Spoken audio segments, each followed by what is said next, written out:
सर्पों के विष हरण के उपाय और दुष्ट उपद्रव को दूर करने के मंत्र। प्राणेश्वरी विद्या। सूत जी कहते हैं, हे ऋषियों, अब मैं शिव द्वारा पक्षीराज गरुड़ को सुनाए गए प्राणेश्वर महामंत्र वर्णन करता हूँ, किंतु उसके पूर्व उन स्थानों का वर्णन करूंगा जहाँ सर्प के काटने से प्राणी जीवित नहीं रह सकता। शमशान, वाल्मीकि यानी बाबी, पर्वत, कुआ और वृक्ष की कोटर, इन स्थानों में स्थित सर्प के काट लेने पर यदि उस दांत लगे स्थान पर 3 प्रचंड रेखाएं बन जाती हैं तो वह प्राणी जीवित नहीं रह सकता। षष्ठी तिथि में करक और मेष राशि में आने वाले नक्षत्रों तथा मूल, अश्लेषा, मेघा आदि क्रूर नक्षत्रों में सर्प दंश होने से प्राणी का जीवन समाप्त हो जाता है तथा काख, कटी, गला, संधि स्थान, मस्तक या कनपटी के अशित भाग और उदरादि में काटने पर प्राणी जीवित नहीं रह सकता। यदि श्रम्प दस के समय दंडी, सत्ताधारी भिक्षु, नरक प्राणी का दर्शन होता है तो उसी काल ही दूत समझना चाहिए। हाथ, मुख, गर्दन, पीठ में सर्प के काटने से प्राणी जीवित नहीं रह सकता। दिन के प्रथम भाग के पूर्व अर्ध याम का भाग सूर्य करता है।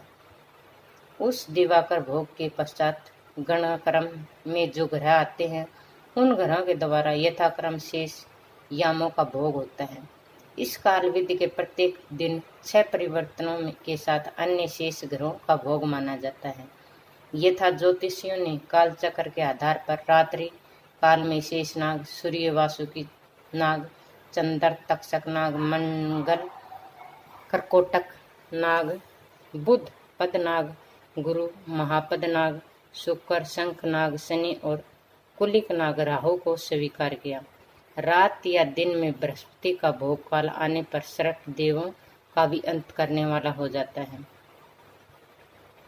इस काल में सर्प द्वारा काटा गया प्राणी बच नहीं सकता। दिन में शनि ग्रह की बेला के आने पर राहु अशुभ धर्म से युक्त रहता है, अतः वह अपने ये मार्ग भोग और संधि काल में अवस्थित में काल अर्थात यमराज की गति के समान गतिमान होता है। रात्रि और दिन का मान लगभग 30-30 घड़ी का होता है। इस मान के अनुसार निर्मित काल चक्कर में चंद्रमा प्रतिपदा तिथि को पादांगुष्ठ, द्वितीया को पैर के ऊपर, तृतीया को गुलफ, चतुर्थी को जानू, पंचमी को लिंग, षष्ठी को नाभि, सप्तमी को हृदय, अष्टमी को स्तन, नवमी को कट, दशमी को नासिका, एकादशी को नेत्र, द्वादशी को कान, त्रयोदशी को भौहें, चतुर्दशी को शंख तथा अर्थात कनपटी और पूर्णिमा अमावस्या को मस्तक पर निवास करता है। पुरुष को दक्षिणांग में तथा स्त्री के वांग भांग में चंद्र की स्थिति होती है। चंद्र की स्थिति जिस अंग में होती है उस अंग में सर्प के डसने पर प्राणी जीवित बच सकता है। यद्यपि सर्प दंश से शरीर में उत्पन्न हुई मूर्छा शीघ्र समाप्त होने वाली नहीं है, फिर भी शरीर मद्दन से वह दूर हो सकती है। सैप्टिक के समान निर्मल ओम हंस नामक बीज मंत्र साधक का परम मंत्र है। विष रूपी पाप को नष्ट करने में समर्थ इस बीज मंत्र का प्रयोग सर्प दंश से मूर्छित प्राणी पर करना चाहिए। इसके 4 प्रकार हैं।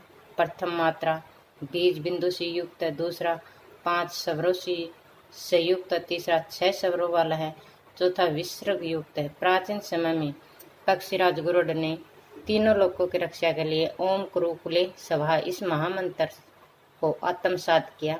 अतः सर्प एवं सर्पणियों के विष को शांत करने के इच्छुक व्यक्ति को मुख में ओम, कंठ में कुरु, दोनों गुल्फों में कुले तथा दोनों पैरों में सभा मंत्र का न्यास करना चाहिए। जिस घर में प्रयुक्त मंत्र भली प्रकार से लिखा रहता है, सर्प उस घर को छोड़कर चले जाते हैं। जो मनुष्य 1000 बार इस मंत्र के जप से अभिमंत्रित सूत्र को कान पर धारण करता है उसको सर्प भय नहीं रहता। जिस घर में इस मंत्र से अभिमंत्रित शर्कर राखंडे फेंक दी जाए उस घर को भी सर्प छोड़ देते हैं। देवताओं को और असुरों को इस मंत्र का 7 लाख जप करके सिद्धि प्राप्त की थी। इसी प्रकार एक अष्टदल पद का रेखांकन करके प्रत्येक दल पर ओम स्वर्णरेख कुकुट विग्रह स्वरूपणी सभा इस मंत्र के 2-2 वर्ण लिखें। ओम पक्षी सभा इस मंत्र से अभिमंत्रित जल के द्वारा स्नान करने से विष विहल प्राणी का विष दूर हो जाता है। ओम पक्षी सभा इस मंत्र के द्वारा अंकुश भाग से लेकर कनिष्ठा पर्यंत करन्यास अथवा मुख हृदय लिंग और पैरों में नैयास करे तो विषधर नागाय से मनुष्य की छाया को सफरम में भी लाग नहीं सकता। जो मनुष्य इस मंत्र का 1 लाख जप करके सिद्धि प्राप्त कर लेता है, वह अपनी दृष्टि मात्र से व्यवस्थित व्यक्ति के शरीर में व्याप्त विष को नष्ट कर देता है।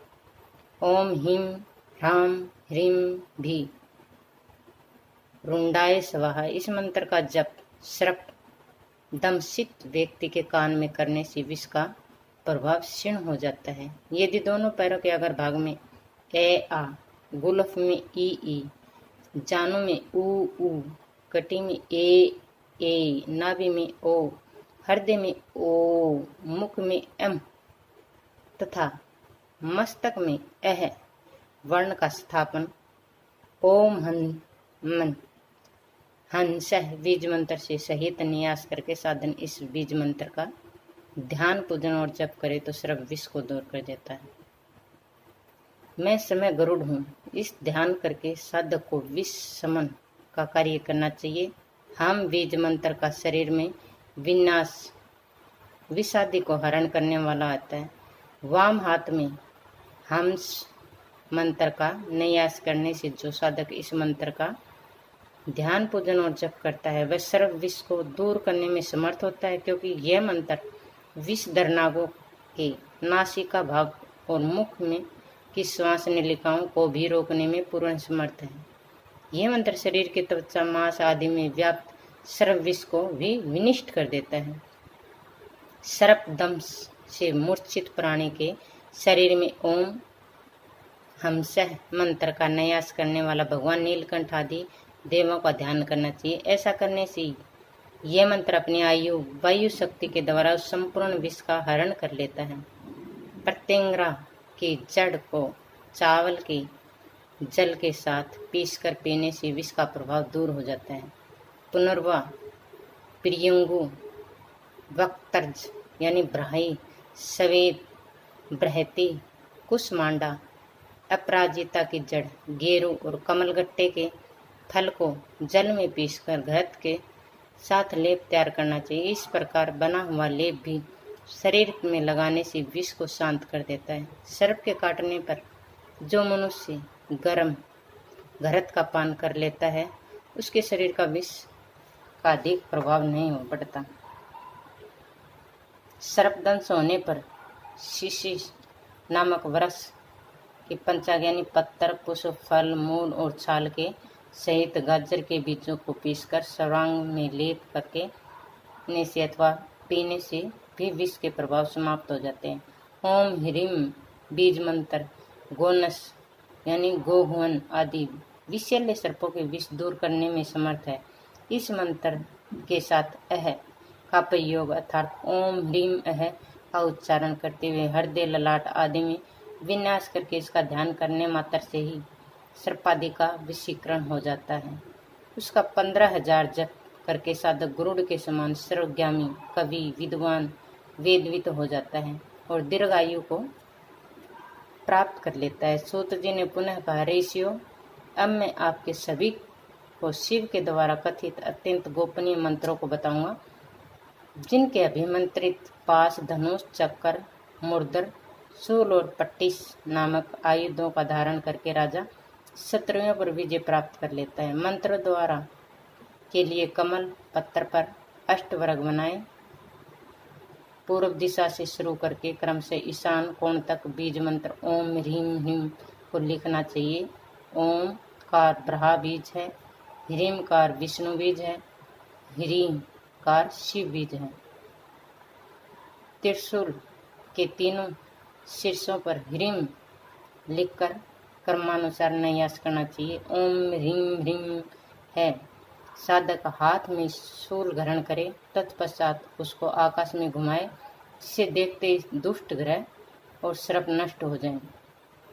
साधक धूमर वर्ण में धनुष को हाथ में लेकर आकाश की ओर भुजा उठाकर इस मंत्र का चिंतन करे। ऐसा करने से दुष्ट विषैले सर्प, कुशित ग्रह, विनाशकारी मेघ और राक्षस नष्ट हो जाते हैं। ये मंत्र तो त्रिलोक की रक्षा करने में समर्थ है। मर्त्युलोक के विषय में कहना ही क्या है। ओम जुम सुम हुम फट, ये दूसरा मंत्र है। साधक खैर की 8 लकड़ियों को इस मंत्र से अभिमंत्रित कर उन्हें 8 दिशाओं में गाड़ दे तो उस कलंकित उपद्रव्य नहीं होता। गरुड़ द्वारा कहे गए इस मंत्र में 8 किलो को 21 बार अभिमंत्रित रात्रि के समय अपने अभीष्ट क्षेत्र के चारों दिशाओं में दिशाओं में गाड़ देना चाहिए। इससे भी वहां के विद्युत निपात, वज्रपतन तथा चूहा चिट्टी आदि के होने वाले उपद्रव्यों का भय नहीं रहता। ओम हाम सदाशिवाय नमः। ऐसा कहकर साधक तर्जनी उंगली के द्वारा अनार पुष्प और सदस्य कांतिमान एक पिंड का निर्माण करे। उस पिंड की प्रदंश मात्र से ही दुष्ट जन, मेघ, विद्युत, विष, राक्षस, भूत और डाकने आदि 10 दिशाओं को छोड़कर भाग जाते हैं। ओम ह्रीं गणेशाय नमः। ओम ह्रीं सतम नादि के चक्राय नमः। ओम ऐं ब्रहाय त्रिलोके दामाराय नमः। इस मंत्र संग्रह को भैरव पिंड कहा जाता है। ये भैरव पिंड विष और पाप घरों के कुप्रभाव को समाप्त करने में समर्थ है। इस साधक के कार्य क्षेत्र की रक्षा और भूत, राक्षस आदि के उपद्रवी शक्तियों को नष्ट करता है। ओम नमः ये कहकर साधक अपने हाथ में इंद्र वर्ज का ध्यान करें। इस वर्ज मुद्रा से विष, शत्रु और भूतगण विनिष्ट हो जाते हैं। ओम श्रुम नमः इस मंत्र से बाएं हाथ में पास का नर्म स्मरण करें, जिससे विष तथा भूतादि का विनाश होता है। इसी प्रकार ओम हाम यानी हो नमः इस मंत्र के उच्चारण से उपद्रव्यकारी मेघ और पाप घरों के प्रभाव से नष्ट हो जाते हैं। करंतांत यमराज का ध्यान करके साधक क्षेत्रक अस्त्र यानी भाले से शत्रु समूह का विनाश करे। ओम शण सम नमः इस मंत्रोच्चारण के साथ काल भैरव का ध्यान करके मनुष्य पाप ग्रह भुक्त विष के प्रभाव का शमन कर देता है। ओम लस दिज जिहास सभा इस मंत्र का ध्यान करके मनुष्य खेती बाड़ी के बिगड़ डालने वाले ग्रह, भूत, विष और पक्षियों का निवारण कर सकता है। ओम स्व यानी क्षणम नमः इस मंत्र का रक्त वर्ण की स्याही से नगाड़े पर लिखकर उसे बजाने से चाहिए। उसके शब्दों को सुनकर पाप ग्रह आदि सभी उपद्रव्य तत्व भयभीत हो उठते हैं।